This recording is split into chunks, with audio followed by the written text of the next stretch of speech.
Bonjour les enfants, c'est les 10 ans des Chaudoudous. J'ai donné un chaudoudou, je me suis senti tout doux. J'ai reçu un chaudoudou, je me suis senti tout doux.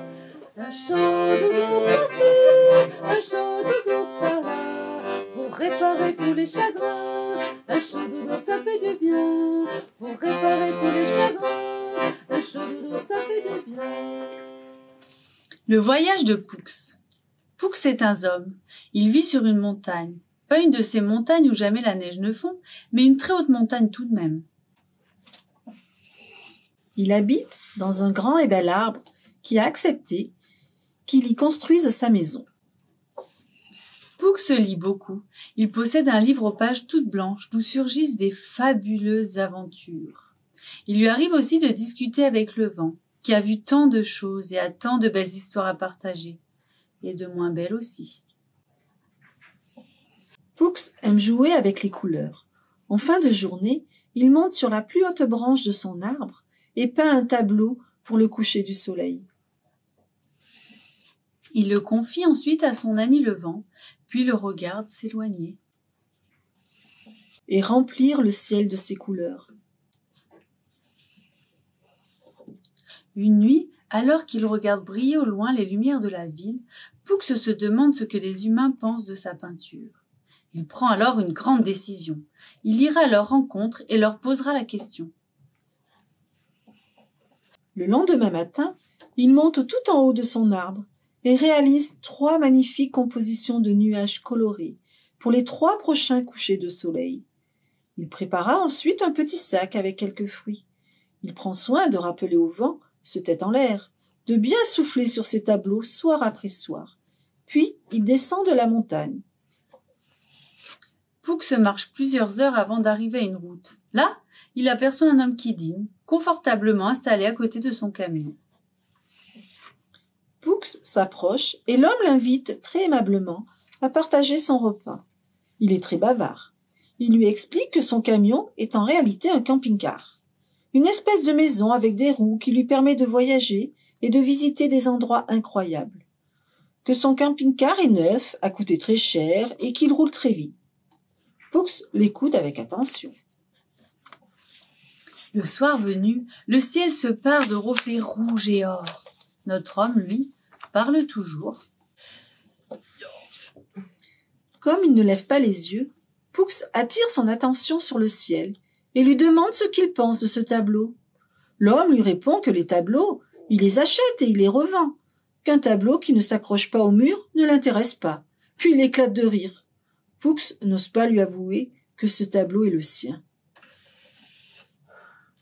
Le lendemain matin, après avoir remercié l'homme pour son hospitalité, Pouks continue sa route. Il suit le chemin des voitures et arrive bientôt dans une ville qui dort encore. Il déambule en ville toute la journée. Le soir venu, il n'a rencontré personne à qui poser sa question. Les gens autour de lui sont pressés et semblent davantage préoccupés par leurs pieds que par le ciel. D'ailleurs, il n'y a pas de ciel ici. Tout est gris. Il pense tout d'abord que le vent, se tête en l'air, a oublié de souffler sur son 2e tableau. Il découvre les cheminées. Elles crachent de la peinture noire et grasse, qui recouvre complètement ces sublimes couleurs. À quoi bon rester ici? Il décide d'aller voir plus loin. Bien plus loin. Il marche longtemps, toute une nuit et toute une journée avant d'arriver au bout de son chemin. C'est la première fois qu'il voit l'océan. Le vent lui en avait parlé, bien sûr, mais il ne s'attendait pas à ce que ce soit si grand. Il descend sur la plage et guette l'arrivée de son 3e et dernier tableau. Quand il dévoile enfin les couleurs des nuages, se reflètent dans le miroir de l'océan. Comme par magie, le ciel se met à danser avec la mer. C'est beau. Il sursaute presque en réalisant qu'un couple se tient à ses côtés. En les écoutant s'émerveiller face au spectacle, Pouks ne peut s'empêcher de rougir de plaisir. Oh, sa peinture plaît. Mais quand il entend les amoureux se donner rendez-vous le lendemain pour un nouveau coucher de soleil, C'est pour leur épargner une déception qu'il les met en garde. Demain, il n'y aura pas de couleur dans les nuages, car même en se dépêchant, il lui faudra bien 2 jours pour retourner sur sa montagne et peindre un nouveau tableau. Comme il ne semble pas comprendre, Pouks leur raconte son histoire, sa peinture dans les nuages, son voyage, la ville, le ciel qui danse avec l'océan. Pour toute réponse, ils éclatent de rire. Ils lui disent qu'il est impossible de peindre les nuages, que les couleurs proviennent de la lumière rasante du soleil, que c'est scientifique, qu'il n'y est pour rien, qu'avec ou sans lui, il y aura toujours des couchers de soleil colorés. Ils disparaissent ensuite dans la nuit, qui, même au loin, peine à essouffler leur éclat de rire. Et s'il disait vrai? Et si ce soir le ciel déployait quand même 1000 couleurs, alors que le sable brûlant devient chaud et agréable, le soir arrive. Et avec le coucher du soleil, un nouveau tableau se déploie dans le ciel. Un tableau avec les nuances de couleurs qu'il n'a encore jamais osé utiliser. C'est magnifique. Pouks est heureux.